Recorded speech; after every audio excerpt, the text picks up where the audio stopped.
Okay, so now we move to the next commandment. Commandment number 9, all right? Commandment number 9. Now actually, we just go through very quickly before we forget. It's very important that we are clear in our minds the 10 commandments. Commandment number 1. Grace. Jennifer, what is commandment number 1? Thou shalt have no other gods before me. Commandment number 1. All right.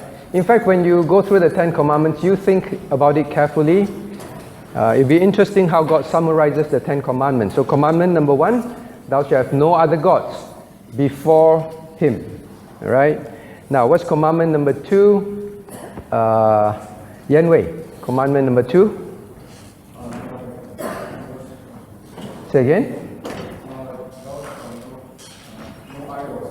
No idols. Okay, you want to try Mandarin?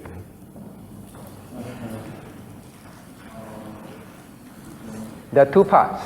Or there are 2 parts. No.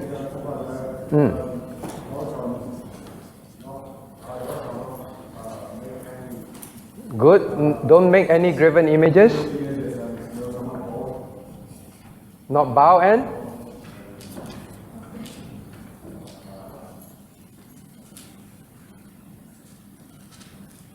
The most common thing that we do. Don't serve him. Don't bow, don't serve. Now, so it's very important we understand the second commandment. Don't make, don't bow, don't serve. But is it only physical idols? Obviously not. Right? Many of these idols, men make it into physical things, but it's a problem in the heart. Okay, idols in the heart. So your idol can be your children, your idol can be your spouse, your idol can be your family, your idol can be your studies, your idol can be someone, your idol can be your job, right? So those are idols, not just the physical ones we see in temples. We will bow, we will serve them. How do you know that you're breaking the second commandment? You put these things before God. They're more important to you than God, all right? Commandment number 3, very quickly. Mabel. Thou shalt not take the name of the Lord thy God in vain. So we should not say, oh my God. Many people say that all the time. At the children's program, many of the children that came, although they are supposed to be Christians, some of them, but they use it all the time. Why? Because we fail to teach the children. So words like that. But what's the most common thing that we do in breaking commandment number 3? Vincent?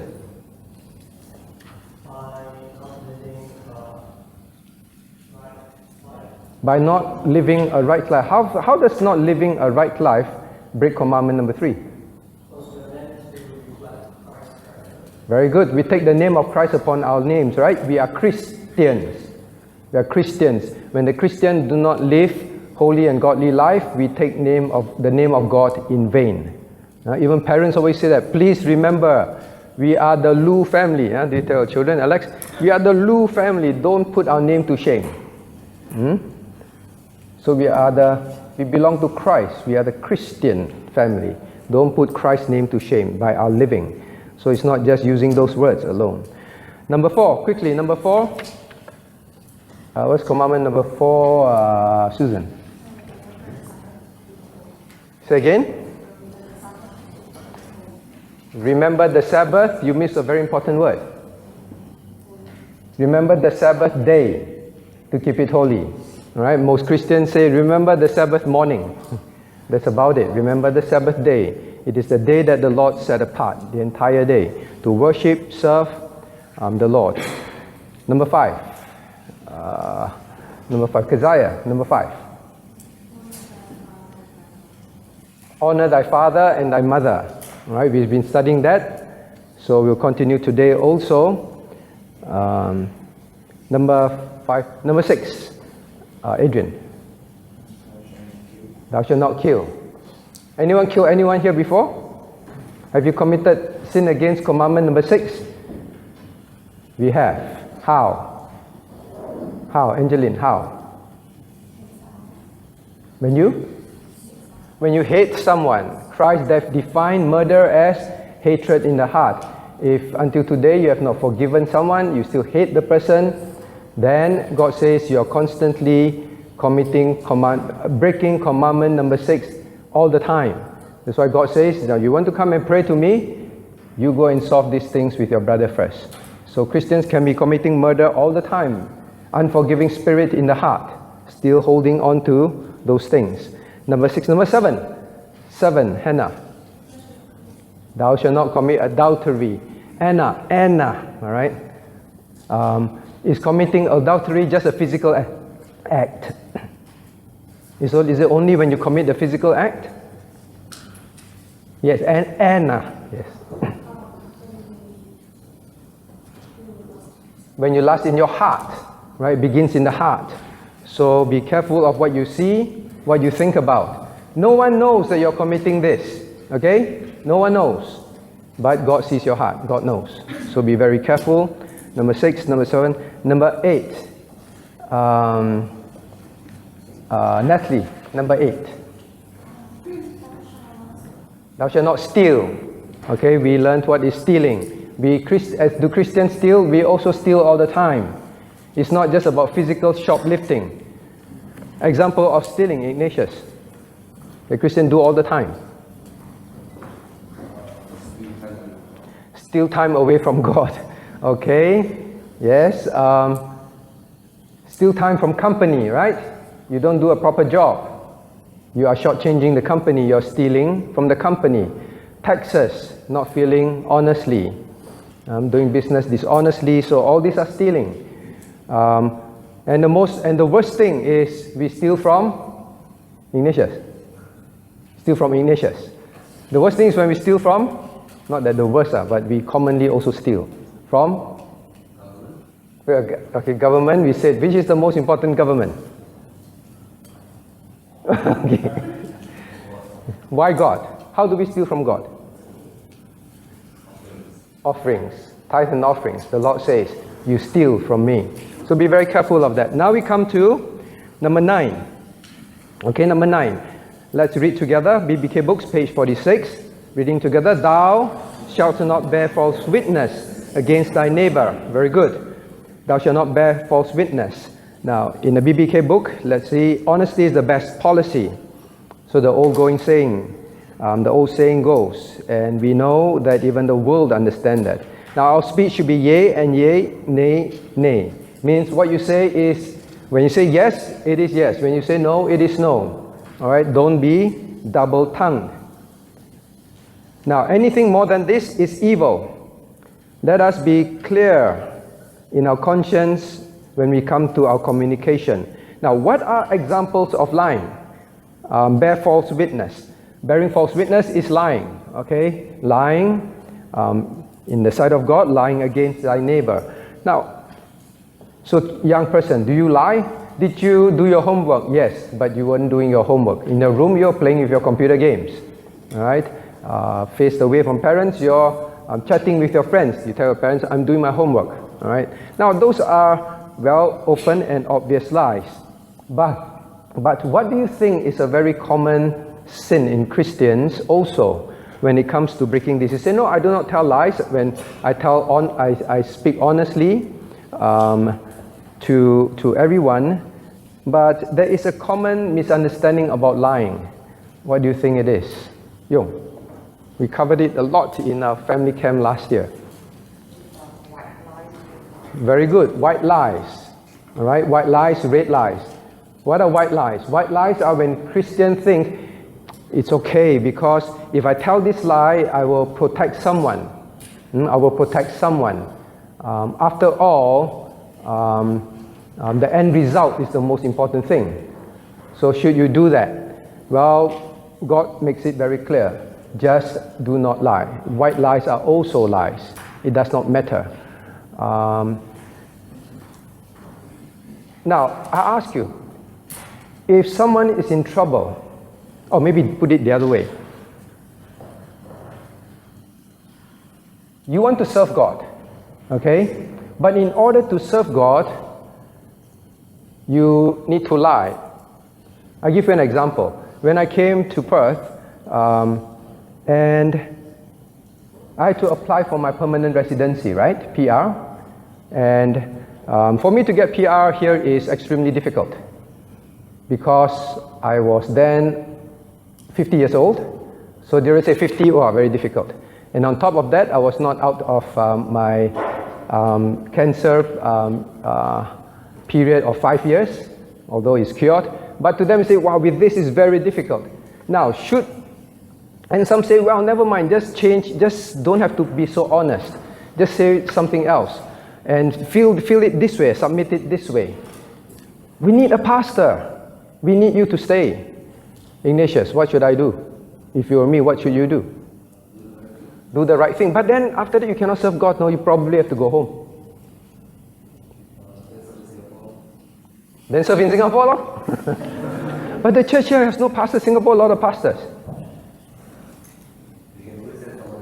They can always send someone else. Are you so important that you must lie? So no matter what, do not lie.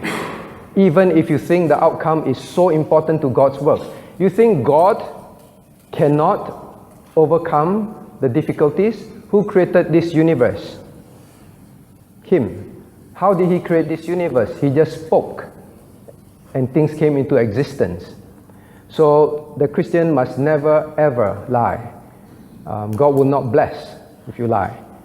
Like Ignatius rightly pointed out, if it is not God's will, you go home. If it's not God's will to be in that company, you won't work in that company. You don't have to lie on your resume. So many Christians like to lie on the resume. So some of you are going to come out to work, some of you are going to apply for universities. Be factual, be honest. So white lies, white lies. Now what about other lies? Distortion. Look at your BPK book. Distortion. Distortion. Exaggeration is very common, right? We exaggerate things, even in very normal conversation. Wow, you know, that day I went fishing. Then I caught this fish that was 20 feet long. But it was only like nowhere close. And then your wife said, hey, what's 20 feet? You know, we exaggerate. We like to exaggerate to make ourselves good. So exaggeration is also very common. So sometimes we exaggerate, just say, oh no, I think I exaggerated. Correct ourselves quickly. Okay? Exaggeration is lying. It's to make ourselves look good. Children like to exaggerate to parents also, right? So exaggeration, be careful. Giving false impression is another. Giving false impression. Pretending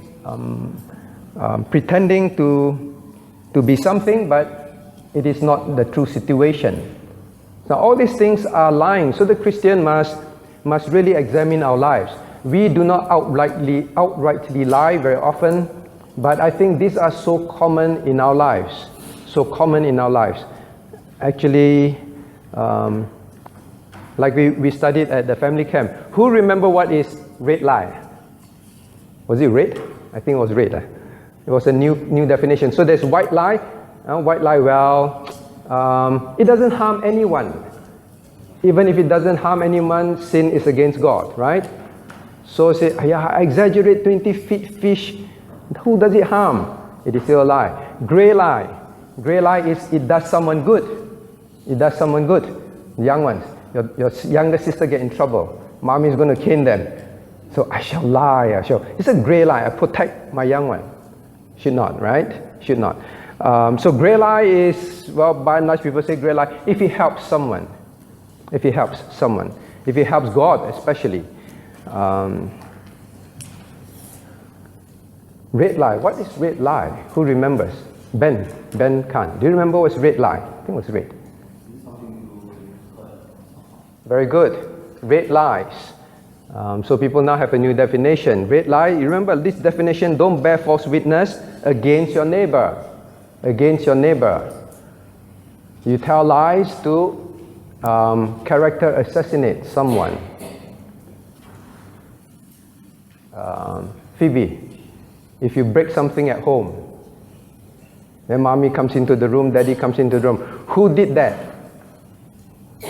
You look at Elisha, that is red lie. right? Accusing someone. At work also, Christian can be very guilty of that. At work, you know, you did something and it became a problem. What should you do? So some people try to cover up, tell white lies, and when it gets very difficult, they begin to tell red lies. No, I think it's because someone else did this, that's why this happened. Or eventually you're caught, no, it's still not my fault, it's because the other person did something. Just admit. The Christian must remember commandment number 9. Just admit, I'm the one who did it. I shared this many times. We had to fire, when I was working, I had to fire employees. I've seen this in customers' places also. They had to fire employees because when they did something wrong, they cover up. And then they start to accuse someone. And eventually the truth comes out. Just admit. Just admit. You get fired, you get fired. You did not getting fired is not as scary as breaking God's commandment. Okay, young person, remember that. If you do not know, you did not know your exam questions, don't copy. Copy is lying. Why is copy lying? Anna. Okay, ask students. Why is copying lying? Say again. Because it is not your work. It is someone else's work. Someone else's remembrance. Someone else's answer. So when you do your homework, please do not plagiarize. Please do not copy. Please do not use someone else's work. Be very careful. I know down here you have this big temptation against commandment number 9 for school students. I find it very interesting. You can go for an exam in the morning, right? And then a whole other group of people can go for an exam in the afternoon, is it? A test, on another time, and it's the same set of questions. Someone recently went around texting the question to other people, right? And then got in trouble in school. So when you are a student, maybe other students also, someone told you, hey, I know the exam questions, I know the test questions. Jennifer, if someone tells you, Jennifer, I know the test questions, and I've sent it to you, what are you going to do? Because copying is lying, right? Should be honest. Then what should you do? Don't what? Don't look at it. Don't look at it. How best not to look at it? Throw away your phone into the toilet bowl so that you won't pick it up ever again. How? Delete the message. Delete it straight away. All right, get rid of it. Don't tempt yourself with it.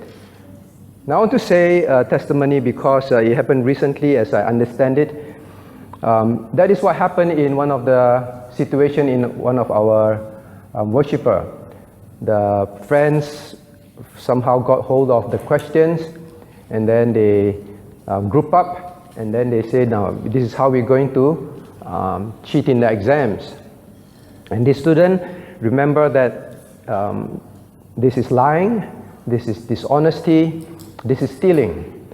And then she also did not have time to study. And she decided to say, I will just obey God. I will not be part of this whole thing. I will not be part of this whole thing. In fact, that was, I think it was a very difficult paper. And she said, I will just obey God. I'd rather not do well or even fail than to sin against the living God. And guess what? At the end, in the whole group, I think she got the highest mark among all. Right? So Christian must want to honor God, obey God at all costs. So I say, all right, so from now onwards, I'll be like that, very honest. And then your exam results not so good. How? How? Or you at work, you're very honest, all right? Remember, people, do not steal someone else's credit. If your colleague did a good job, it's his project, it's his presentation, make sure you do not steal glory. Very common at work, right? Very, very common. Everyone trying to fight for promotion, so they try to take credit from you. Or you try to take credit from them. So when you come out and work or when you're working, the same. This is stealing. This is bearing false witness. Okay, so do not pretend. Especially, wow, the person is not around. I'll tell boss, you know, this, I thought of this, and this one, all these results because of my hard work. It's very tempting to do that, right? Especially you do little bit in there. Say, you know what? I was involved. Really, Pastor, I was involved. Really, boss, I was involved. But a small part. A small part. That's all. So be very honest. Be very honest. So what happens in the end? Didn't get promotion. Results also no good. I should have just stopped listening to silly pastor. Just go and take those papers and look at it. Then I would have gotten better results. Then when my results is good, I glorify God, right? I glorify God with good results. See, I got good results. I glorify God. Never mind, no one knew. But you see, because of my good results, I glorify God. So when you don't get good results, how? It does not matter. Obeying God is simply about making God pleased with you. It is not about what is the outcome. The 10 Commandments is all about pleasing God. Do not break any commandment in order to bring glory to God. Do not do that. Alright, so even if your results are no good, in God's eyes, you scored what? 110 marks. Okay? You may get 50 marks in the eyes of the world, but you were honest to God, 110 marks. So young people, honesty is the most important thing because God sees. God sees and God knows. The whole thing about keeping the 10 Commandments is about pleasing God. That's all. Not about results, about pleasing God. Now, commandment number 9 and be truthful. I want to say another thing about commandment number 9. Now, we studied in great detail in Westminster Confession of Faith about one thing, and I think husbands, wives, church members, we often break commandment number 9. How? Let me ask husbands. Eugene, Deacon Eugene, how do we break commandment number 9 as husbands? Wife, on my way home. I'm on my way home, but still not on the way home. Say again? Don't tell your wife the truth. Okay?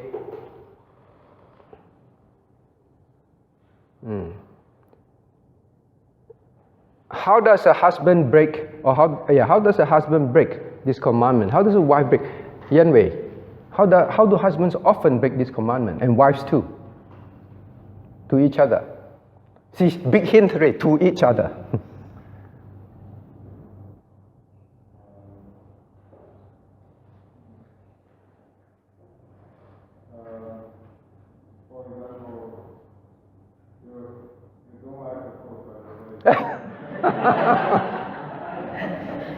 Oh no, the secret is out. You don't like the food. Oh, very bad, very salty, very burnt. Oh, so nice. Then turn me up, go to the sink or drink water. Yes, that is a fact. But do you need to be, wow, this is so terrible, so lousy food. You don't need to be that also, right? Be tactful, right? A bit saltish, but next time maybe not so salty. Be honest. Okay, be honest. That's a good example. But something that's very serious. Alex, I think Alex knows the answer. When we fail to keep. Very good. When we fail to keep the marriage vows. We took our vows to our wives. Wives, you took your vow to your husband. And it is witness before God and man, correct? It's in the church. So many people are bearing witness to you. Bearing witness. I will love, cherish, in sickness and in health. And then the wife, I will submit, I will obey. But have we been keeping that? Breaking our vows is bearing false witness. Remember that. Every time you fail as a husband, you fail as a wife, that is bearing false witness. Okay, those getting married. Well, I see Ellen. All right, getting married, Ellen. So, how? What are you going to do when you take the vow?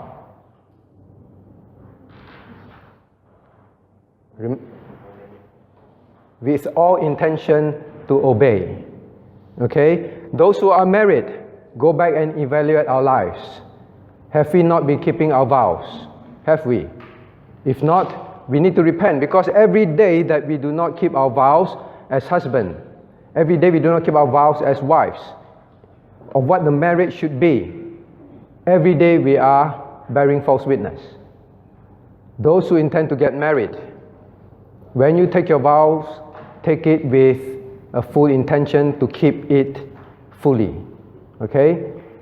Now, so it means that commandment number 9 is broken when we take vows without the intention to keep it. I repeat, lying is when you take vows lightly without the intention to keep it. That's why God says, let your words be few.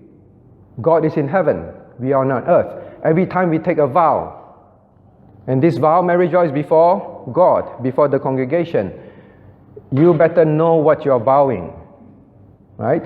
So both of Angeline and Ellen, Sujin and Shuning, take the vow with very deep understanding and with full commitment by the help of God to keep it. Don't take vows lightly. Mom, I promise that I finish this, I will do this. Dad, I promise that if you, and then I will. But in your heart, no, I don't intend to. Everyone start dinner already, still playing. But I'm coming, without intention to keep what you're saying. Right? So be very careful. All these are small things that we commit all the time. But we think that lying is outward lying. No, it's saying things that you don't intend to do is lying. So common with working people. Just tell boss yes lah. Just tell him yes first lah. Tell pastors. Just tell pastor, okay. But you don't intend to keep it. Right? Same as children. Yes, just tell mommy this, tell daddy that. Then get them off our backs. And stop nagging me.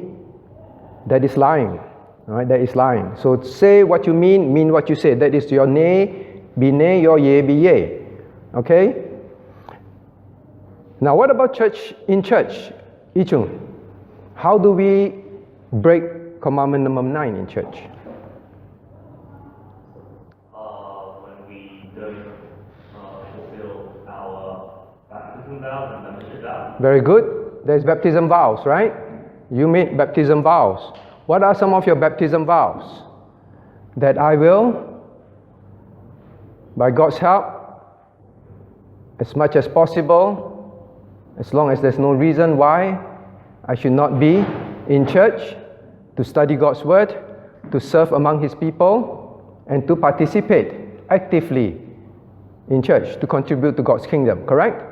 So those are vows, you vow that you will come for prayer meetings, you vow that you will actively serve the Lord, you vow all this, but without intention to keep it, right? I just want to be church member. Not church member how? If not a church member, if I die, no one bury me. Why do people think like that? We'll bury you. Okay, we will. Just to be a church member.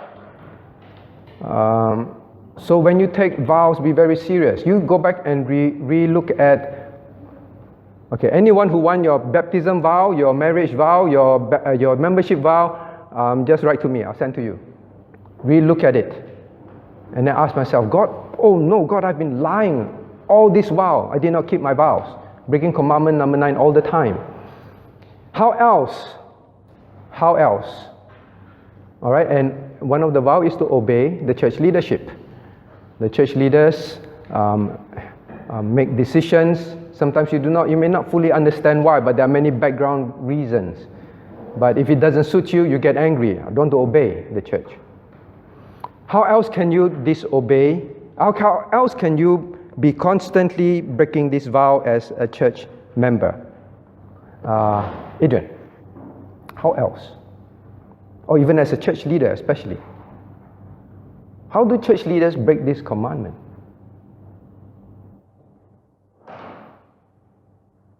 Not sure. Hannah?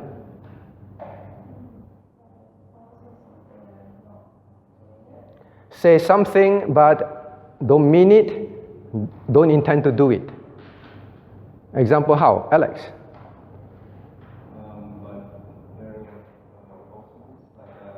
Bearing false witness, how? Bad testimony, yes. Bad testimony, we promise not to disrupt the church cause disunity in the church, corrupt others, so bad testimony can corrupt others. How else? Yan Wei is thinking very hard. How? And this is very common. Let me tell you, this is so common, how church men break commandment number 9.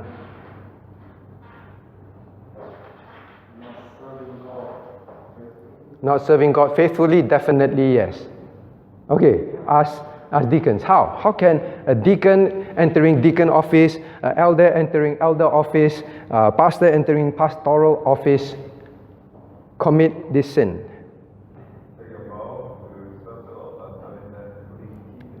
Take a vow to serve the Lord, but not fully intending to keep it? Yes.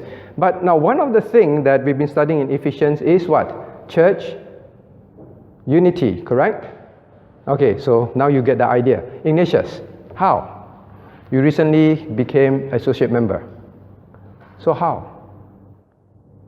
And I interviewed you and I keep asking you certain things. Don't remember already? What's the question? Yes. Are you listening? Okay, maybe my question is not clear. There's one thing that is very common that church members do, that church leaders do. And during the interview, the board, we interview you very aggressively, very clearly, make sure you truly believe and understand. The doctrines of the church, very important, the doctrines of the church. No one should ever join church membership if you do not agree with the doctrines of the church. Because you're going to come out and you take a vow, right? I fully embrace and am convinced and will practice and will promote the beliefs of the church, correct? So you take vows. You cannot come up, take those vows, but in your heart, no, I don't believe and I don't intend to keep. That is why we interview you. We teach you BBK for a year. I don't think there is churches that teach BBK for a year. We go into deep details about everything that we believe in. How we interpret scriptures. If you do not believe in infant baptism, we believe in that, we practice that. So you have to understand what it is. You don't have to become a member. If you do not believe, you do not understand yet. Until you understand, until you believe, then be a member, because you will take a vow, correct? And the worst thing is church leaders, hey, I want to be deacon, you know. I want to be elder, you know. Never mind lah. When I become elder, I can help the church, right? I become deacon, I can serve. I will help the church. So never mind lah what they believe. I just go out and vow. Yes. Take vows very seriously. It is bearing false witness. God stands there and says, what? God looks at your heart, but you don't believe. We believe in the 1,000 years of Christ's physical rule on earth. Most Presbyterians don't. That's why we are Bible-Presbyterians. So we explain, we use scriptures, we explain in detail until you understand. So do not take a vow and be church leader. I have known of church leaders who repeatedly say in church, I did not believe in the beliefs of the church. Reverend Joseph, why must you force me? Someone made me an elder, right? Why must you force me to believe? That is the worst thing to say. It is, I don't even know how a person can respect himself saying that. Are you saying that I never believe, I went up and I lied that I believe? How can you do that? Right? So be very serious about this. If you don't believe, take your time. That's why we do not force anyone to be members. You never ever hear me come up, why don't you be a member? It is your choice, because I do not want you to lie against your conscience. Right? That is very important. You can be a worshipper. You can continue in our midst. We welcome you. No need to force yourself to lie about something that you don't believe in. And then people may say, but I don't believe in infant baptism. But never mind, I will not say anything. I will even hold the bowl for you. Right? But remember here, we read, false impression. False impression. You stand up there as a leader, everyone thinks you believe, but false impression, I don't. So be very honest. Now, this is not a playing matter. This can affect church unity. That's why lying is a very serious thing. Giving wrong impression, taking vows, be very serious about it. Membership includes vow taking. Parents who are going to infant baptize their children this round. One day you may have children. Make sure you truly understand and believe and will practice what you will do after your child is infant baptized. It's not to save them. Definitely be very clear. So we interview the recent couples for a very long time, make sure that they understand and that they will keep their commitment, right? So Deacon Eugene, how did you become a deacon before that? Make you write so many papers, right? Make you write so many papers about your personal conviction, about the beliefs of the church, the practices of the church. Because we do not want anyone to serve without clear conscience. You'll be lying. You'll be lying. Right, so these are serious problems that the Christian must be very, very careful about.